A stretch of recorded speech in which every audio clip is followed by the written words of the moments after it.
practical approaches to enhance communication and coordinated care in the PCMH. First, I want to start with just a brief introduction to the Center for Multi-Stakeholder Demonstrations. We're one of, I think there are 6 now, centers within the collaborative, which I really view as sort of the operating arms of the collaborative. Within our center, we have produced the pilot guide, which you can see in interactive form on the website, and we're actively working on completing a practice transformation guide, and we're also working on improving the pilot guide and innovating it to make it even more interactive and useful in the future.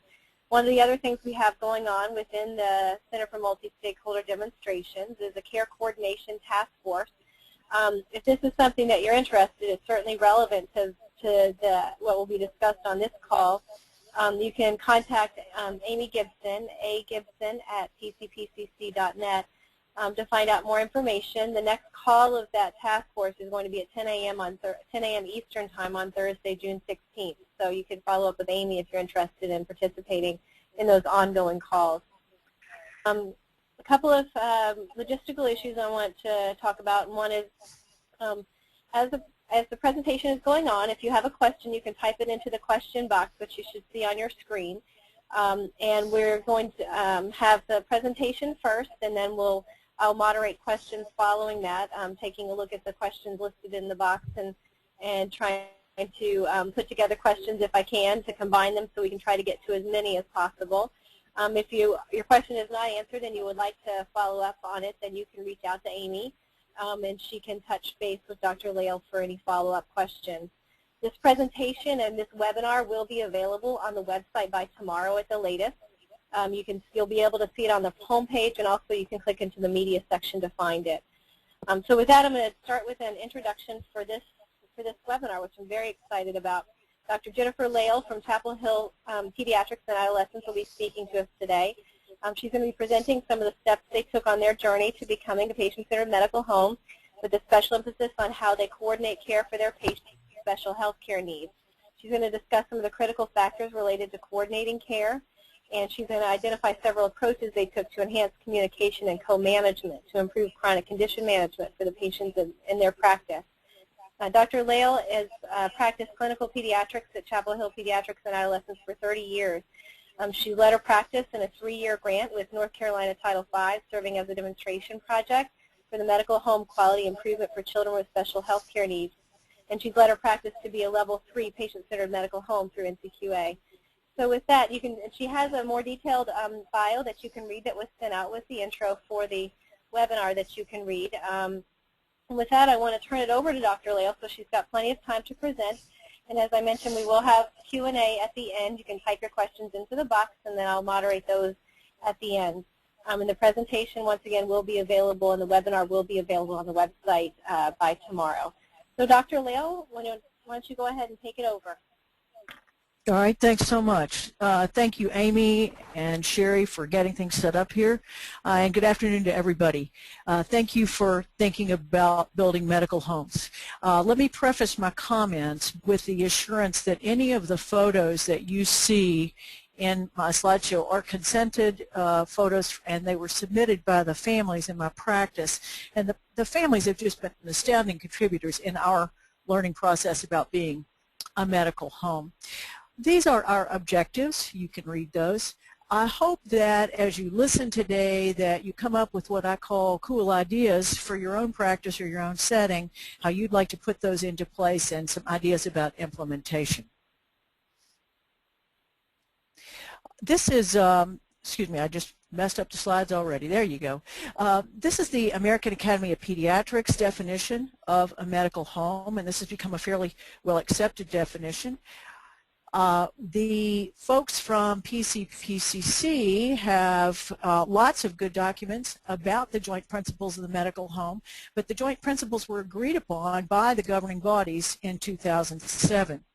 These joint principles are listed here, but the value of the medical home is no longer in question. It has endorsement from families, from medical governing bodies, from insurers, and from insurance purchasers. Dr. Grundy and Grumbach published their evidence review in November of 2010, and Charlie Homer's review in Pediatrics in 2008 both demonstrated the value of the medical home. So welcome to my medical home. I'd like to introduce you to Chapel Hill Pediatrics. We are a fairly typical private practice, but we are geographically near both UNC and Duke Medical Centers, and so we have a fairly strong number of children and youth with special health care needs. We began our mission to truly be a medical home in 2003 and 2004 when we represented the state of North Carolina at the National Initiative for Children Healthcare Quality's second Medical Home Learning Collaborative. As you look at this slide, you'll see that our office is open every day of the year. We have evening and weekend office hours, lots of access with advice nurses, and another fairly unique thing is that we see our children up till age 21. So that gives them some coverage during the adolescent years. You can see our insurance distribution here. The 17% self-pay, which is prompted predominantly by the health savings accounts, is a fairly new development among our families. When we began our efforts at change, what we recognized is that we had several goals we wanted to accomplish. We really sort of didn't know how to do that, and the natural tendency of all of us is to just do a general, let's tear this whole thing down and start over. What we know is that that doesn't work. As primary care physicians, we're busy people, so the benefits of system change had to be rapid and salient for us. We found that our initial focus on our care of children with special health care needs addressed the care for our most complex patients, but the changes that we made to take care of them actually helped all of our patients, and our goals were listed here. Family satisfaction was very important to us. We wanted to feel like that we had adequate time for care, and that once we got in and made plans that we had people to help our families go ahead with resources and referrals and to actually get things done. I will say, you see in red the caution, don't wait for consensus. If you are the person who's leading your institution or your group in this, do not wait until everyone agrees with you, because you will wait forever to make changes. Our goals were appropriate for all patients, not only those with complex conditions, but we know that 1 in 5 children has a special health care need.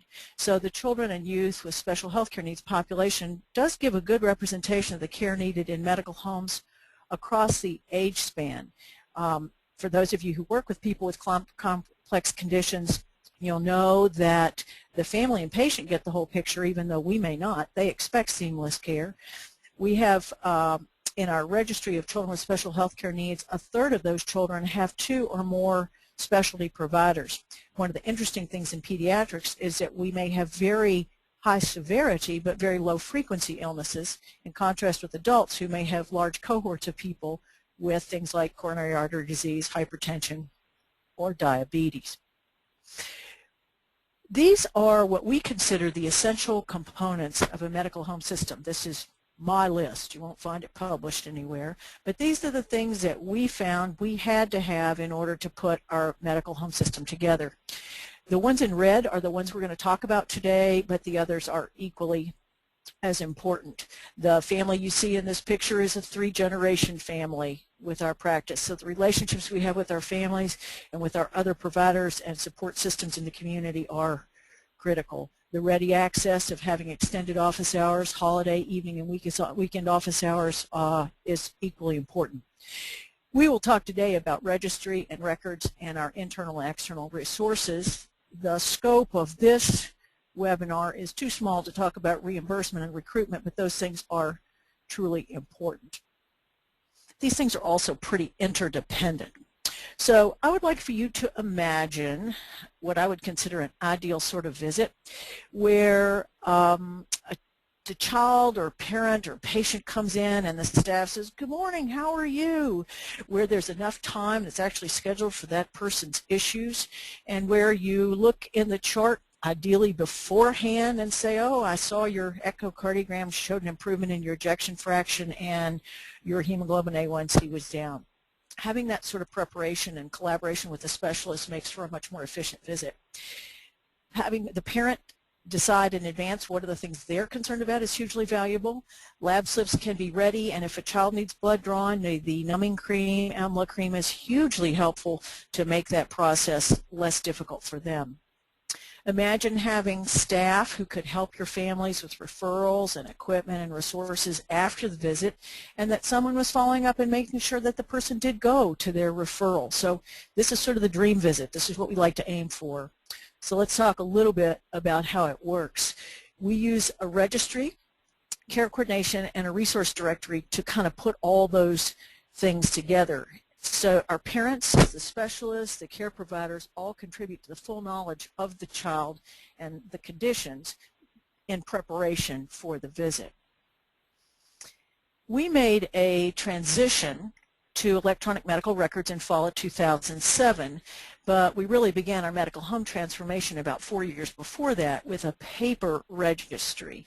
We registered our children with special health care needs as defined by the CAMI screener.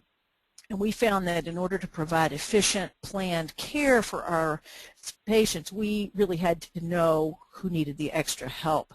Our registry is maintained by our care coordinators and now has made the transition to electronic.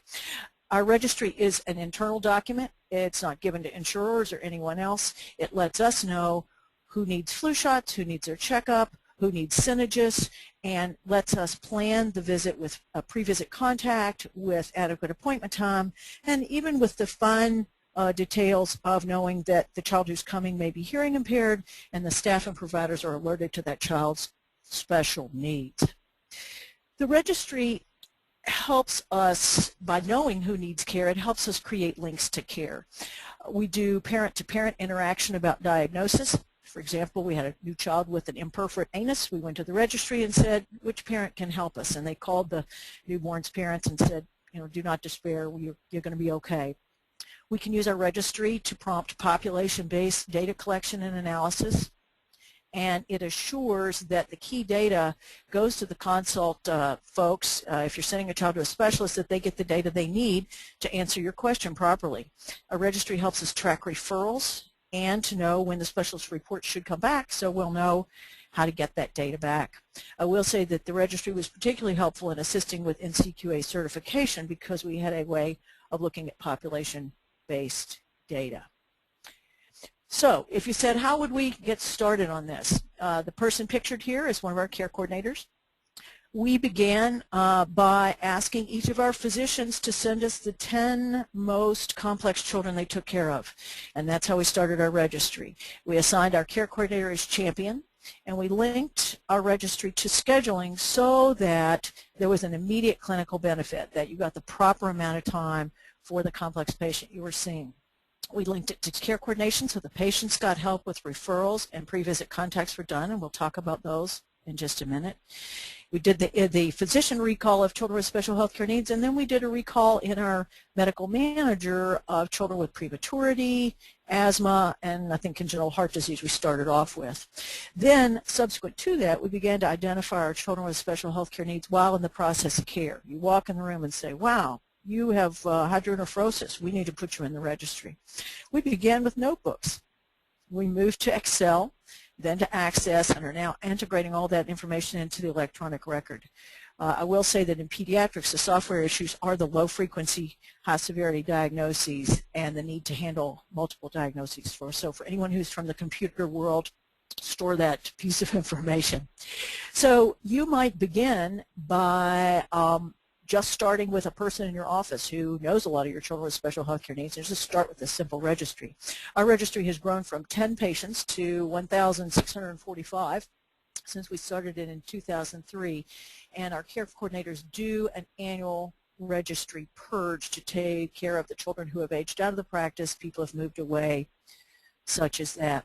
And the building of the registry underscored the need for our family support around planning and referrals, the acquisition of medical equipment, and the links to community resources. So that all added to the growth of the care coordination program from about 3 hours a week to 2 full-time positions over 3 years.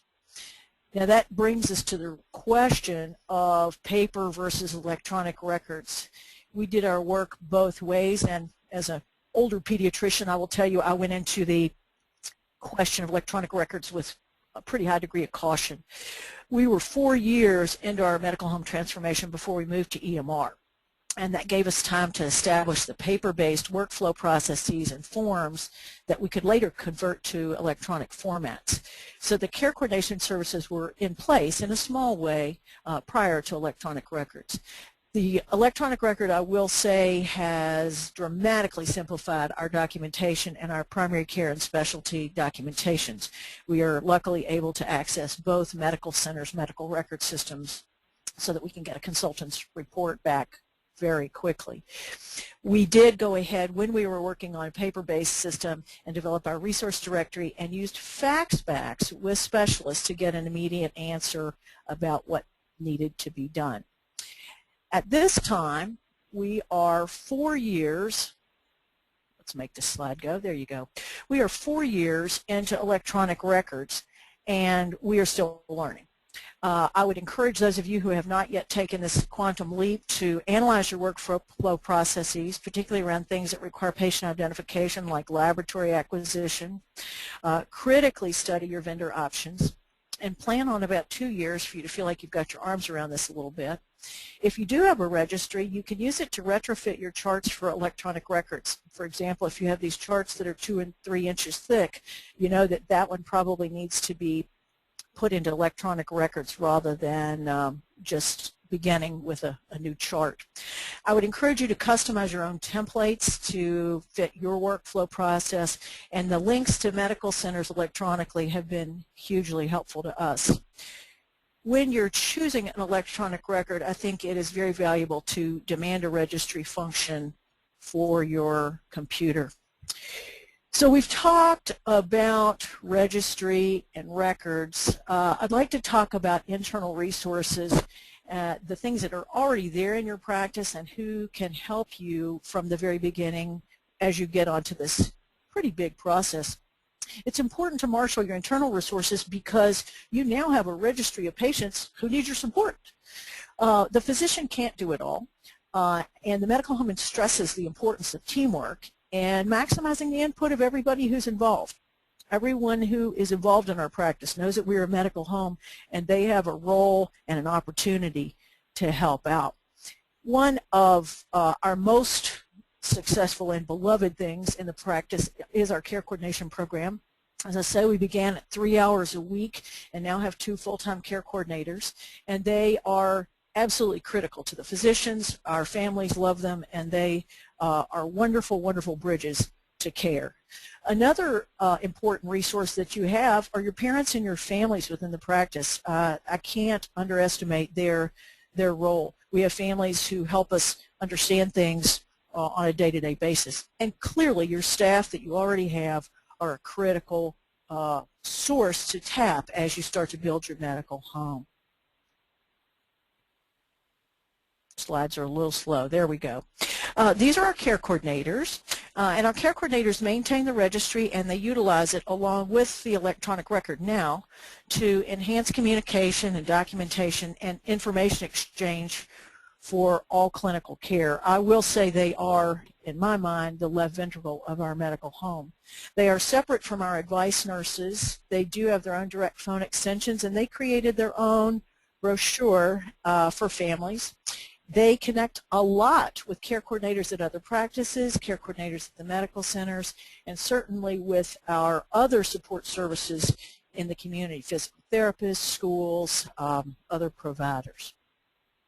Our care coordinators came from our regular staff.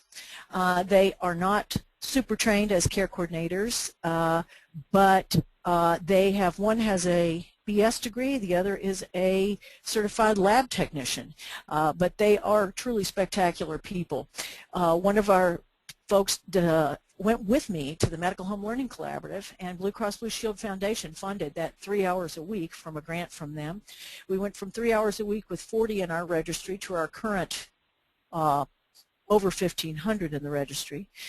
Initially the funding was external, but within 3 years of starting care coordination, our physician said these people are irreplaceable. They are so valuable that they created a line item in the budget for 2 full-time care coordinators. We did use the model for improvement with PDSA cycles, which we'll discuss in a minute, to build this now essential program. Our care coordinators become a go-to person for our families and our doctors. They make links with parents, with specialists, with medical centers, other professionals, and one of their essential roles is pre-visit planning. And that's assisted by our pre-visit contact to the family and our internal complexity scoring system. So I want to walk with you through a pre-visit contact. The last two things that are on the slide are what we're going to focus on next. Using the registry, our care coordinators prepare for our patient's visit, and you can see the steps here. The care coordinator screens the schedule, such who's coming in. The child's physician, with help from the care coordinator, assesses the child's complexity and says either I need a pre-visit contact or I do not. The care coordinator calls the parent in anticipation of the upcoming physical for the child. The parent's concerns are identified, labs that might be needed, x-rays that might be needed are scheduled, and if indeed the child once again needs pain control, they have EMLA cream on when they arrive at the office. The consultant's notes have been gathered and given to the physician for review. Any ED visits, somebody broke their ankle when they were on vacation, we have that, and specialty visits. And the new issues that may have come up are anticipated. Unfortunately, a couple of times a year we'll have a pre-visit contact where a parent will reveal that there has been a divorce or an important death in the family that has significant impact on the child, and it is very helpful to enter the room knowing that. Our care coordinators use a complexity score, which I will explain to you on the next slide, to say, gee, a child with fairly well-controlled asthma is not the same as a child with cerebral palsy and a G-tube and a seizure disorder.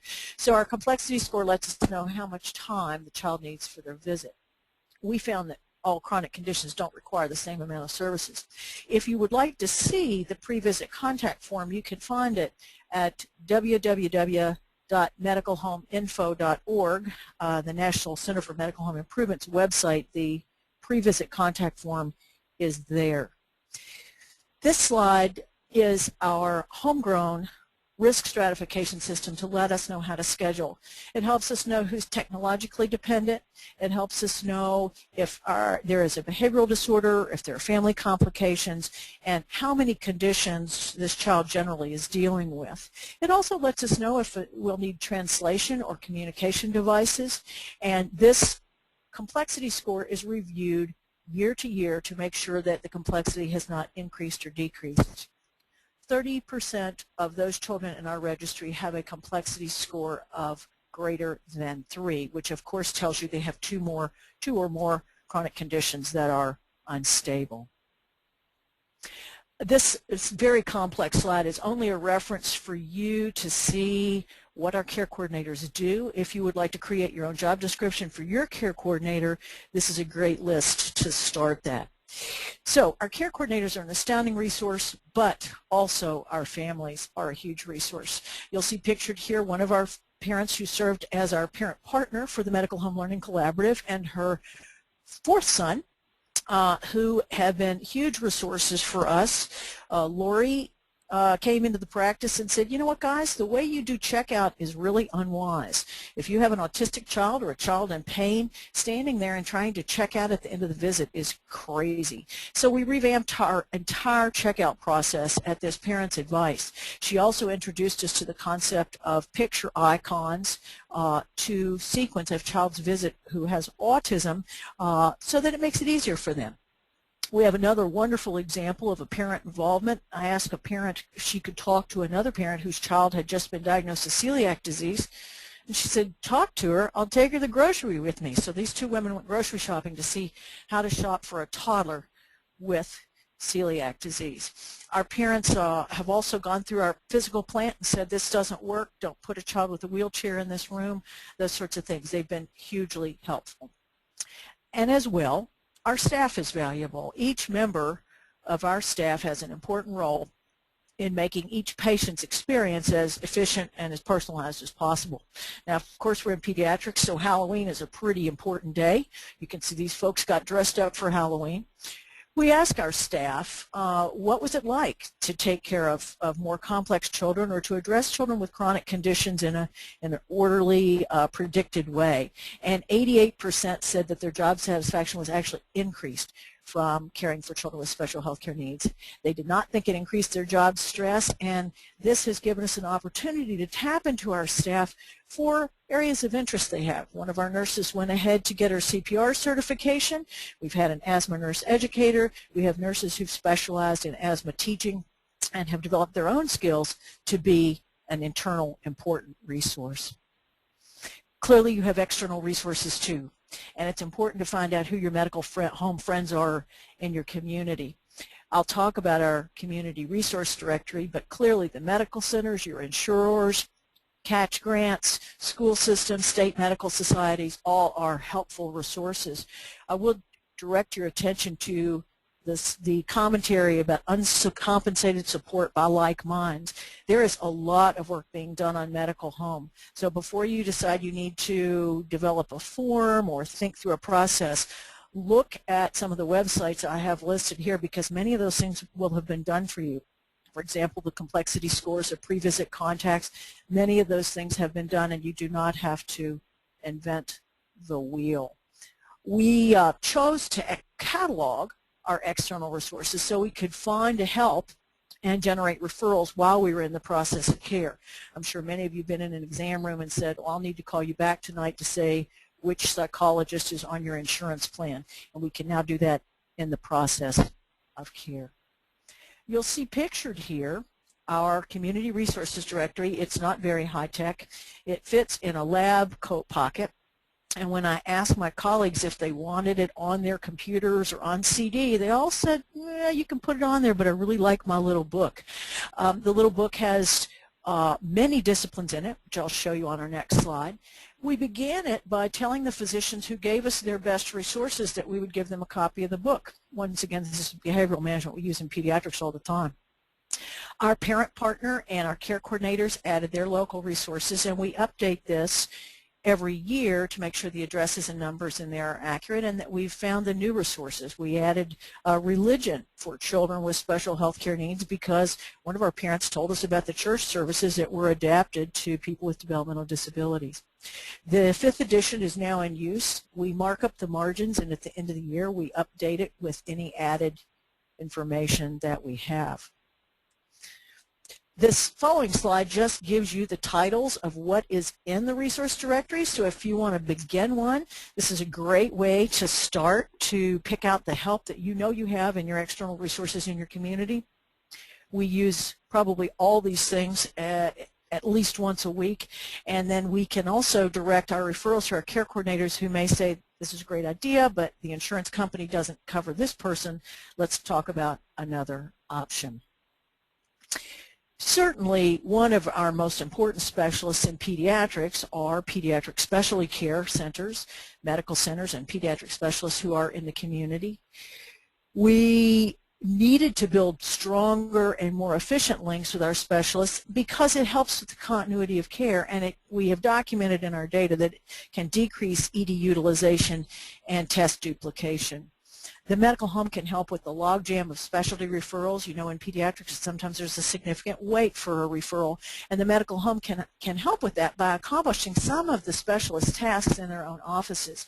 We often will ask the specialist, is it all right with you if we draw that lab and fax it back to you so that the parent doesn't have to make a trip into the specialist, and we can help with weights, blood pressures, and follow-up things that don't precisely have to be done at the medical center.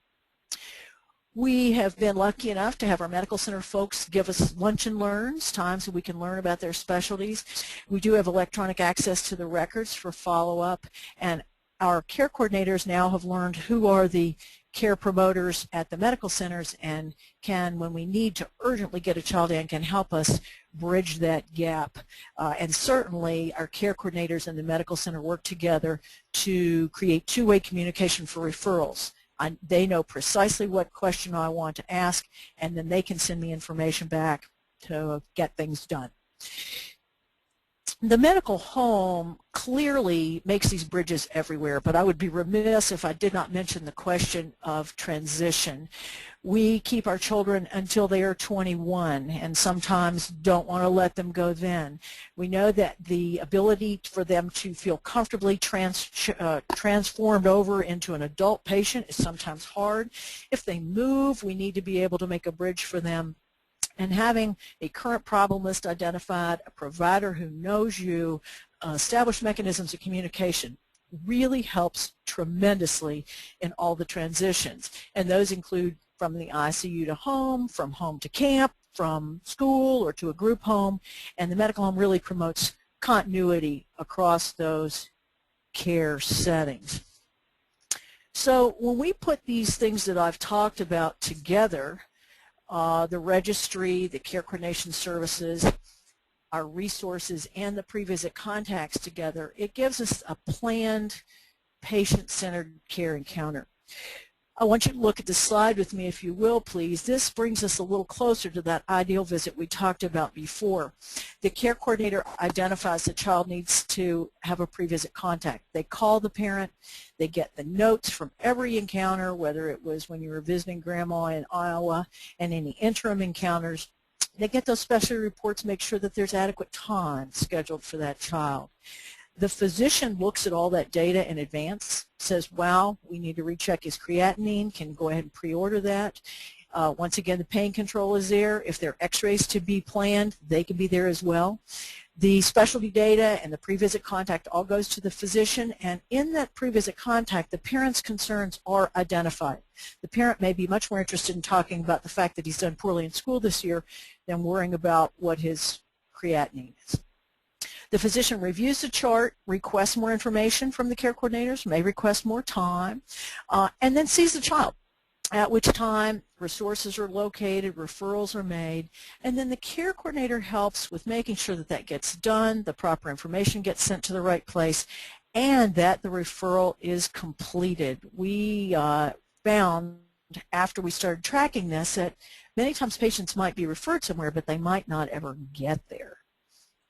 So once these systems are in place, we get to not just deal with these for pre-planned visit like checkups, but we can use all these systems when we have a complex situation for acute care management as well. I'll give you this clinical example. We have a very complex young lady with many, many medical issues and at least 4 consultants, and she calls for a fever and a cough. My scheduling people already know we need to give this child more time. The front desk knows that this child travels in a wheelchair and she has 2 siblings, so they're ready to help with the door, help with mom with papers. The last discharge summary is on the chart so that you can see what happened before. And you get the care coordinator, when you see her on the schedule, to get the most recent results in labs from your online connection with the medical center. Even though a pre-visit contact has not been done, they can get that piece for you. So you see the child clinically, you say, well, I'd really like to not put you in the hospital. I'm going to put you on antibiotics. I'm going to see you back tomorrow. And so you see the child back the next day. She is actually better. And mom says she's got her infusion for her decreased bone density in a couple of weeks at the hospital. So you can ask your care coordinators to call pulmonary and see if we can get pulmonary to see her when she's already at the hospital for her infusion. Pulmonary consults, care coordinators track the referrals online, they let you know she's going to be at that visit, and then you can know to look at the online report from the pulmonologist. So an ED visit, an admission may be avoided, the follow-up care is synchronized for the patient, and their care is actually guided by the specialist as well. So this is a typical way these things might happen. Well, all this sounds pretty daunting, and remember, it took us years to do this. We're not finished yet. We have more to do. So far be it from me to diminish the work involved in making a practice transformation to a medical home model. But I want to share this family's story of figuring out how to put a feeding pump on a tricycle as an example of how you might get going on these sort of transformations in your setting. This young man needed his feeding pump. He has a G-tube and has to be fed, but he really wanted to ride the tricycle. So initially they put it on the bottom step and it kept falling off. Then they put it on his back and he kept tipping over. So they went through tiny changes and tests over and again to see how you could get a feeding pump on a tricycle. And you can see that ultimately they were very successful, and he's ready to take off down the road. So what I would encourage you to do is look at your practice, see where there are problem areas, see the things that frustrate you every day and make you say, wow, this is driving me crazy. Establish a tiny but explicit goal that you want to address. I want my patients to have adequate time scheduled for their visits. Break that process down into tiny steps and figure out what tools you're going to use to support the weak spots. Then make one change. Measure it. Do it with 6 patients, do it with 3 patients, see how it works, and continue those tested changes until you see if you have something that really works, like the tricycle and the feeding pump all attached on the back. Using the model for improvement does help us make small, steady changes and integrate those into our daily practice. And I would encourage you to use the PDSA cycles, the Plan, Do, Study, Act. Some people say Plan, Do, Check, Act. To make your changes. My natural tendency is to always want to just tear it all up and start over again. That really doesn't work, but the tiny steps of change really make for improvements that stick, that aren't just transient memos that say, okay, we're going to do everything different next week. The essential components of the medical home we talked about before, and I really don't want to pass over the concepts of the relationship, the ready access, reimbursement, and recruitment, but I will tell you that the registry and records and resources are things that you can put into place in your home, in your medical home, and I think they are critical to your practice's transformation. I will end our talk today with a story and a comment from one of our parents. This family has 5 children, 2 of whom have severe complex health care needs, and this mother was trying to get the family's picture taken. You can see that Dad is taking the picture. Of course, a young man who has Down syndrome decided he really wanted to sit on his little brother who has cerebral palsy, and the whole system fell down. And the mom brought me the picture, and she said, this is how we operate. And she said, the role of the medical home is to help us when we're all falling down to stand back up and go again.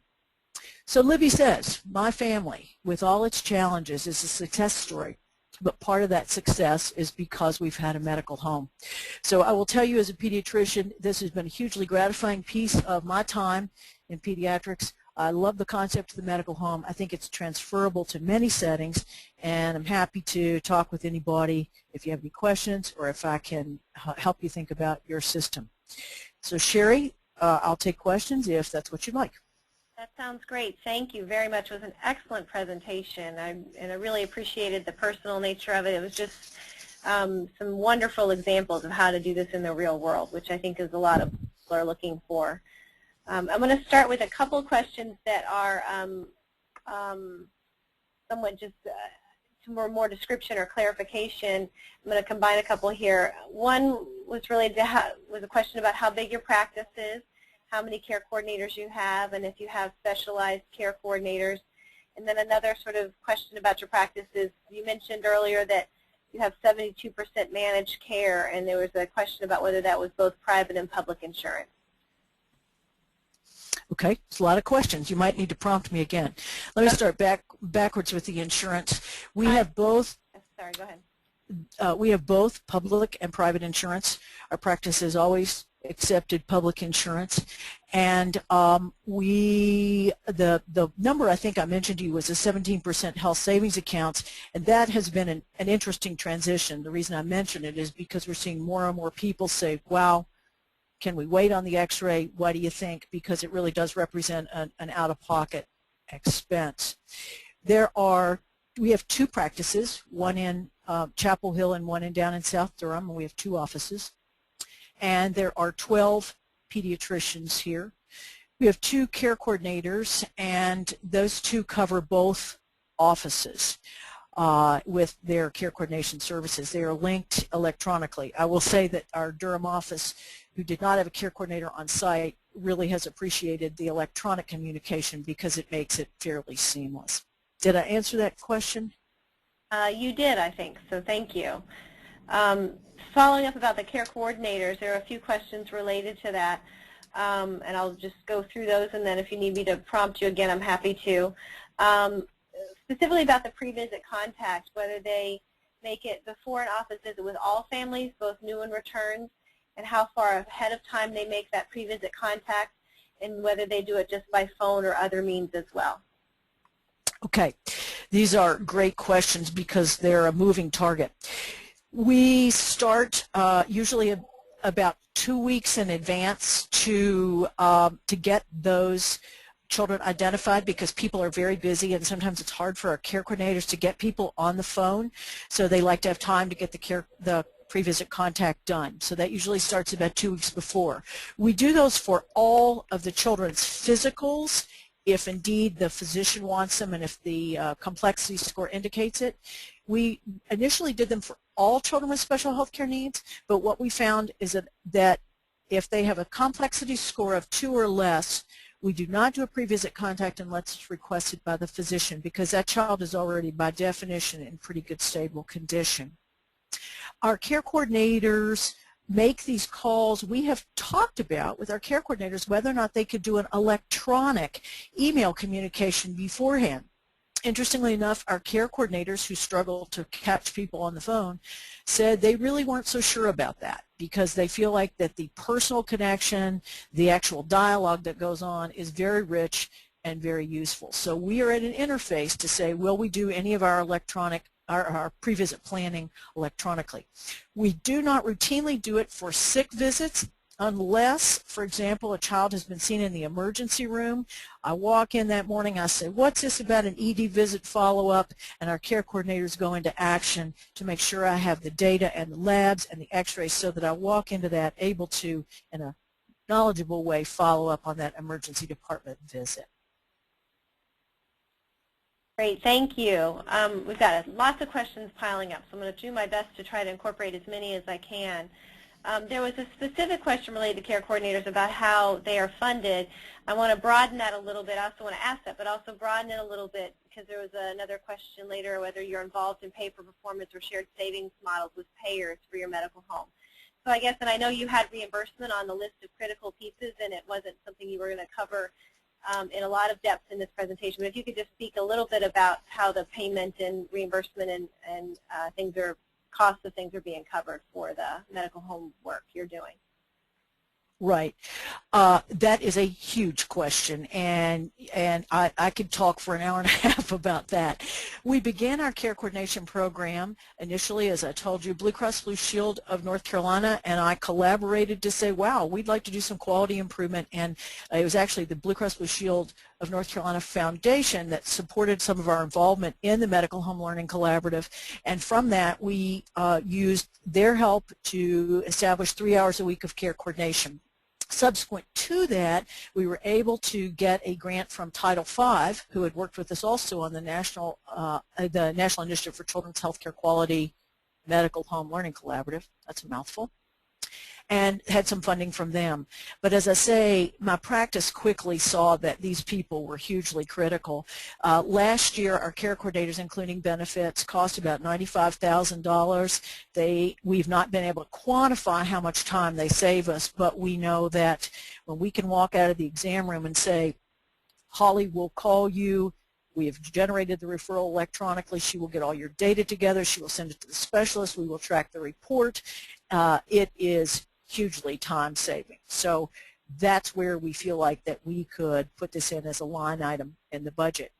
It is probably very important to say that the pay-for-performance program is one of the things that really has permitted us to sustain and move forward with our medical home issues, because we served as a pilot for Blue Cross Blue Shield of North Carolina for their initial pay-for-performance program, and then have moved into their second tier of pay-for-performance, all of which has the NCQA certification as sort of what I would consider the smallest portal of entry, that it's a rate-limiting step. But it has been very valuable to not only identify what things we need to do better, but to actually take steps on them. And I have to say the registry and care coordination have been absolutely critical to being able to play on that pay-for-performance field. Great, thank you very much.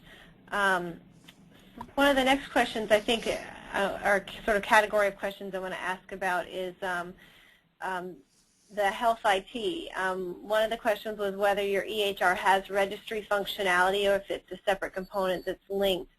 And then broader than that, whether or not you have been involved with some sort of a health information exchange, and if you could talk about any of that. Okay. The health IT, and you're not talking to Captain Computer here. We have a registry. As I told you, we had moved from notebooks to Excel to Access. We do have a registry function in our EMR. And I actually checked it out beforehand to say, will this work? The definition that we got of registry was not what we had been using. So we have not fully, we're in the process, we have not fully integrated our registry into electronic records. And frankly, our care coordinators are so comfortable with their registry that they still depend somewhat on the Access registry. That is hugely helpful whenever we see that our computers go down or whatever. But at this point, it's I wouldn't say it's a duplicated process, it's a merging process. In terms of the health insurance exchanges, we have not participated in that, so I don't have a lot of knowledge there. Great, thank you. Another set of questions is related to measurement and what performance measures you're using and how you've measured improvement in your patients' outcomes. And you mentioned too, and this is me adding on to this, that you've seen some impact on utilization in terms of reduced ED visits and readmits. So could you speak a little bit about the measures you're using and how you've used those? Okay. We've done several different measurement sets over time, and one of the very powerful ones was we did 2 measurement points with the help from Blue Cross Blue Shield of North Carolina to look at we just randomly picked a set of 10 conditions of complexity and looked at our after-hours utilization, our emergency department utilization, and our specialist utilization for that subgroup of kids.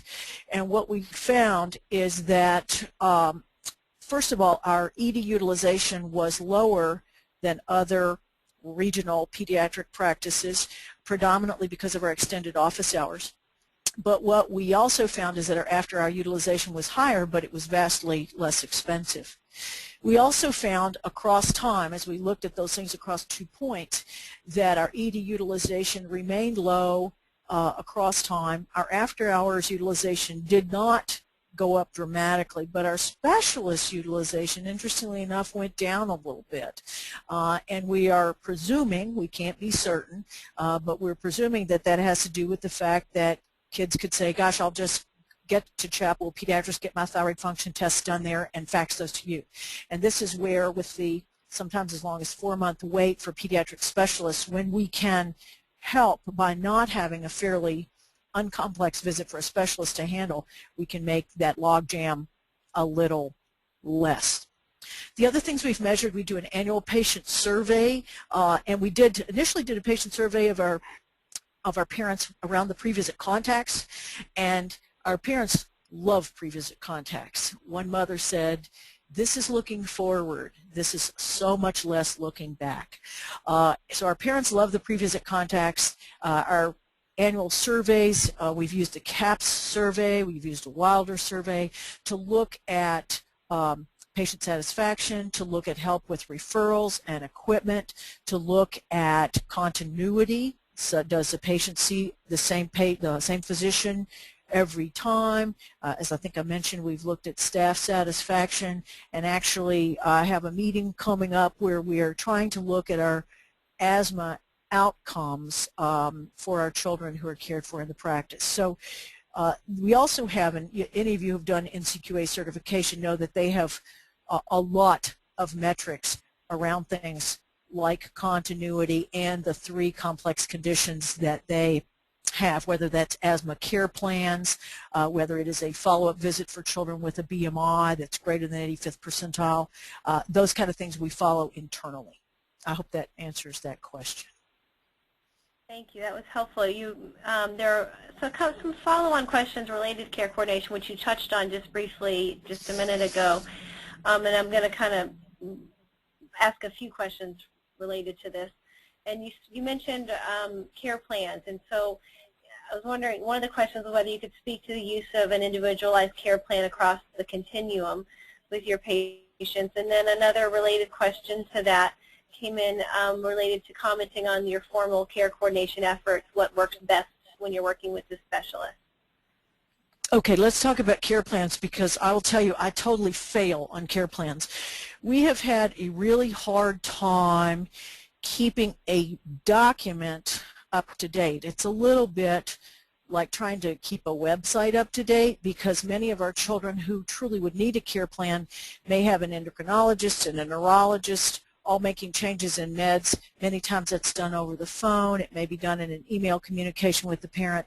And where we have found that the care plans work the best is when our parents keep the care plan and when we update it when they come in. But we do not have an electronic system to do that. This has remained a sort of a very high fence for me to jump, and I've not found a way to do that. So anyone who wants to educate me, please do. And the next question, Sherry, help me again. The next question, sorry, I'm deleting as I'm asking so that I can, it was related to how you've coordinated with specialists. So what you found works best when you're doing that. Well, let me say that we started, before we had electronic records, we started with what we called a fax back, where I would say to the cardiologist, new murmur, child growing at the 10th percentile, question VSD, and we would fax that to the specialist. Then many of the specialists were so willing to write on this very short fax, moderate VSD, compensated congestive heart failure, recheck 2 weeks. And that was our initial start at saying, how do we make almost real-time communication with our specialists? I will say that the care coordinators and the knowledge over time that our practice is willing to A, take care of sick children, and B, we have systems in place that permit us to follow up the lab or the weight or the height at the office, has only enhanced our I guess I could say credibility with a specialist, because they know we don't just send them to the medical center with a paper that says DX and RX. They know we've thought about it and worked them up before they go. So I would say it's been a built relationship. I do think that having the electronic connections with the medical centers and having, just so I can pull up their x-ray report or whatever, has been huge. And I will say that our care coordinators have managed to learn who are the people within the divisions in the medical centers, so they can say, I'm really concerned about this child. This is not constipation. I think this child has inflammatory bowel disease. His SED rate is 40. And they can advocate for an earlier visit or a more expeditious treatment, not in a preferential kind of way, but in a triage sort of fashion. Great, thank you. Another area we haven't touched on yet, I want to ask a couple questions around, and we're at about 5 minutes till, so I'm hoping we'll be able to squeeze in a few more questions here. But this is related to patient engagement.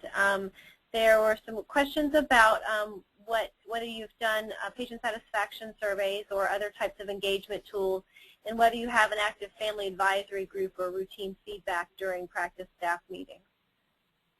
Okay. We have done patient surveys, and in fact we're in the middle of doing one of those right now. We usually do those annually.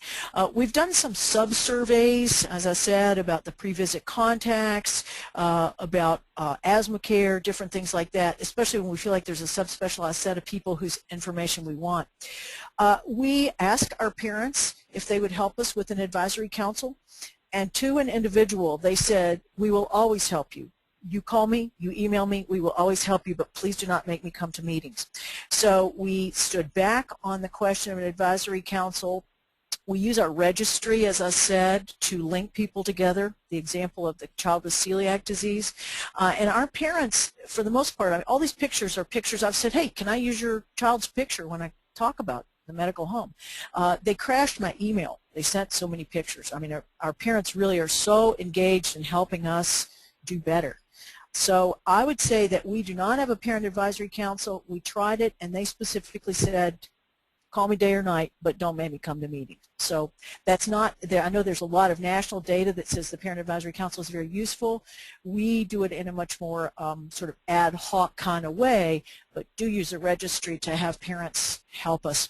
Libby, the lady whose picture was the last one, actually made a CD, a video for the Smart Start program for the state of North Carolina to help people understand the Smart Start program. That's fantastic. We have some awesome parents. Yeah.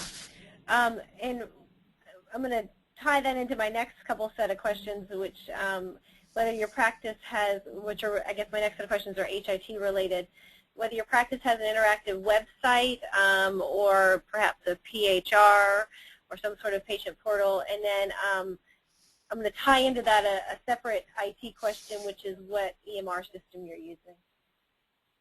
I'm not sure if I'm supposed to say that. I don't know.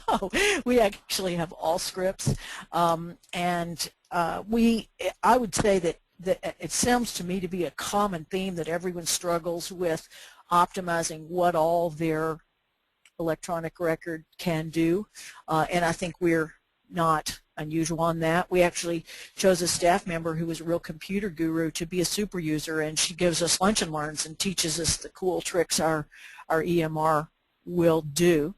The other health IT question you asked was about the website, the interactive website. We do have an interactive website, and our patients have their own patient page. They can make appointments online. We're doing a pilot right now with medication refills online. We have not developed the personal health record piece, and that might make me better at the care plan, the personal care plan, but we don't have that yet. We do our developmental screening online so that ages and stages or our autism screen, our chat autism screens can be done by the parent at home before the child's visit so that you have all that done when you walk into the room. Great, thank you. And then I'm going to ask we have 1 minute left. I'm going to ask one last question, and then I'm going to refer people a couple of things real quick before I ask this question, and that is the webinar and slides that will be available on the website by tomorrow, so you can go in and access them. If you have follow-up questions, or if I didn't get to one of your questions, which I know I wasn't able to get to all of them, you can follow up with Amy Gibson, agibson@pcpcc.net, and she can get those questions to Dr. Lael. And I know there were couple of things just for you, Dr. Lael. There were some specific questions about some of the tools you're using, and so I'm going to refer those folks to Amy to touch base with you directly about whether they could have access to some of the tools you've been using. And also, you do have a volunteer, by the way, who has a care plan process down cold and would be happy to share that with you, as the quote says. So with that, I'm going to ask one last question, and that is related to what we were just talking about with EHRs and whether you have plans for meaningful use. We actually did not qualify for meaningful use. There are standards of how many patients of different insurance divisions you have to have, and we actually investigated it but did not qualify. So we'd like to, but we can't. And tell me the first question again. I lost that. That was really the main question in my last set of questions, I think it was. I was just letting you know that we have some specific requests for some of your materials or tools that you've been using, and also a volunteer who has care plan information they can share with you. And I'll tell you, I can't wait for that. Let me mention, too, one more thing that our extraordinary, fabulous, wonderful care coordinators do. When a new patient moves to the area and they call and they say, we're here from Pocatello, Idaho, the front desk asks, does your child have any ongoing health conditions or concerns of which we should be aware? If they do, they're referred to the care coordinators, and the old records can be assembled before we walk in and see that child. And that is another hugely helpful planned care encounter. That's wonderful.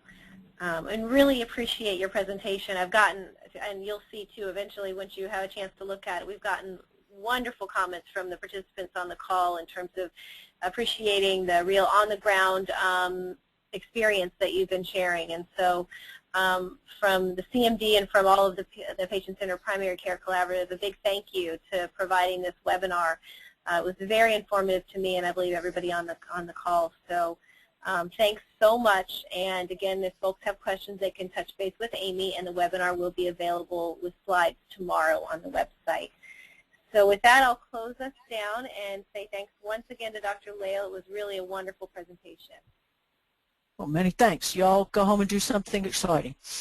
Thanks. Go do a PDSA cycle. That's exactly right. Thanks so much. Thanks, everybody. The